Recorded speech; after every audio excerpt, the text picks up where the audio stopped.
আসসালামু আলাইকুম এভরিওয়ান, ছোঁয়ার রান্নাঘরে স্বাগতম।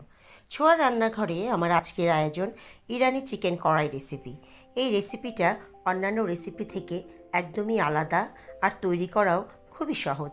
খুবই অল্প সময়ে খুবই সুস্বাদু এই রেসিপিটা তৈরি করে নেওয়া যায়। চলুন তাহলে শুরু করি। একটা প্যান গরম করে আমি এর মধ্যে দিয়ে দিলাম 1/3 কাপ পরিমাণের সয়াবিন তেল। তেলটা একটু গরম হয়ে এলে আমি এর মধ্যে দিয়ে দেব 1/2 কাপ পরিমাণের পেঁয়াজ কুচি।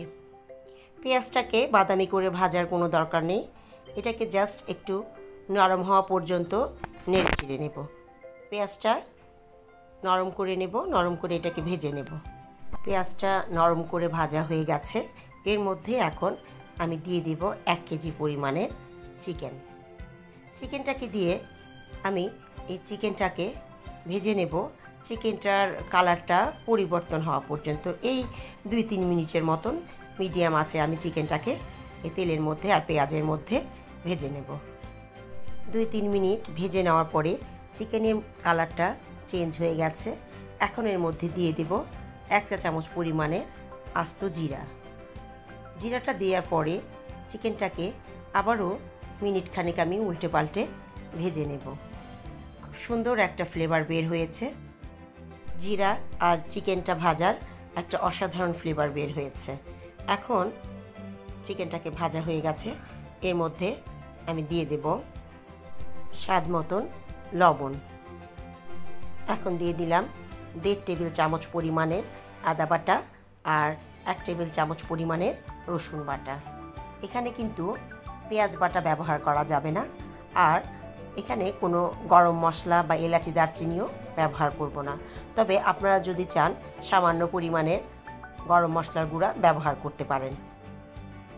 আদা রসুনটা দেওয়ার পরে চিকেনটাকে একটু নেড়ে চেড়ে এখন এর মধ্যে দিয়ে দেব 1/2 কাপ পরিমাণের টমেটো কুচি। টমেটোটাকে কিন্তু আমি উপরের যে ছালটা থাকে সেটা কিন্তু আমি কেটে নিয়েছি বটি দিয়ে। তারপর এটাকে ছোট ছোট টুকরো করে এর মধ্যে আমি দিয়ে দিলাম। দিয়ে এই টমেটোটার সাথে এই চিকেনটাকে আরও 2-3 মিনিট একটু মিডিয়াম আঁচে এটাকে কষিয়ে নেব। এই পর্যায়ে চিকেনটাকে ঢেকে দেব। এখানে কোনো পানি ব্যবহার করব না, কারণ টমেটো থেকেও পানি বের হবে, আবার পেঁয়াজ থেকেও কিছু পরিমাণ পানি বের হবে, আবার চিকেন থেকেও কিছু পরিমাণ পানি বের হবে। আপনারা যদি চান তাহলে এই পর্যায়ে সামান্য একটু পানি অ্যাড করে নিতে পারেন। এখন এই চিকেনটাকে আমি ঢেকে দিচ্ছি। 15 মিনিট পর ফিরে এলাম। চিকেনটা কিন্তু 80% সিদ্ধ হয়ে গেছে। এখন আমি এর মধ্যে কিছু গুঁড়ো মশলা অ্যাড করে দিব। মশলাগুলো আমি আগেই তৈরি করে রেখেছিলাম। এর মধ্যে এখন দিয়ে দেব 1 টেবিল চামচ পরিমাণের ধনিয়া গুঁড়ো করে নিয়েছি আমি, আর দিয়ে দিলাম 1 চা চামচ পরিমাণের গোলমরিচের গুঁড়া। ফ্রেশ গোলমরিচের গুঁড়াটা ব্যবহার করলে ফ্লেভারটা খুব ভালো আসে। আর দিয়ে দিলাম 1 চা চামচ পরিমাণের চিলি ফ্লেক্স, মরিচের গুঁড়ো।